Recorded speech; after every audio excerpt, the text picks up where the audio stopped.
Smart मीटरच्या सक्तीविरोधात तसंच वीज ग्राहकांच्या विविध समस्यांकडे लक्ष वेधण्यासाठी महाराष्ट्र नवनिर्माण सेना भुदरगड तालुक्याच्या वतीनं गुरुवारी गारगोटीतील महावितरण कार्यालयावर भव्य निषेध मोर्चा काढण्यात आला।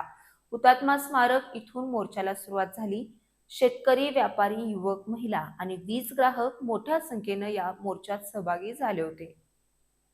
मोर्चा दरम्यान स्मार्ट मीटरची सक्ती बंद करा, वीज ग्राहकांना न्याय द्या, अन्यायकारक वीज बिले रद्द करा अशा घोषणांनी परिसर दणाणून गेला।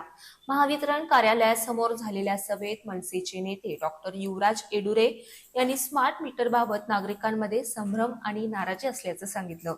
जनतेशी संवाद न साधता कोणतीही योजना सक्तीनं राबवू नये, वाढीव आणि चुकीच्या वीज बिलांची तातडीनं चौकशी करून ग्राहकांना न्याय द्यावा अशी मागणी त्यांनी केली।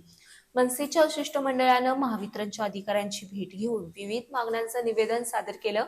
स्मार्ट मीटरची सक्ती थांबवणं, ग्राहकांच्या तक्रारींचं त्वरित निवारण करणं, वीज बिलांमध्ये पारदर्शकता राखणं आणि सर्वसामान्यांना दिलासा देणारे निर्णय घेण्याची मागणी निवेदनातून करण्यात आली।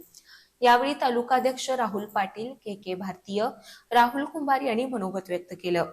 विश्वजित पाटील, प्रकाश पाटील, आकाश पाटील, सुशांत पाटील, संदीप पाटील, प्रवीण देसाई, संदीप राजीगरे, संदीप देसाई, विकास गोठणकर यांच्यासह मनसेचे पदाधिकारी, कार्यकर्ते आणि नागरिक मोठ्या संख्येने उपस्थित होते।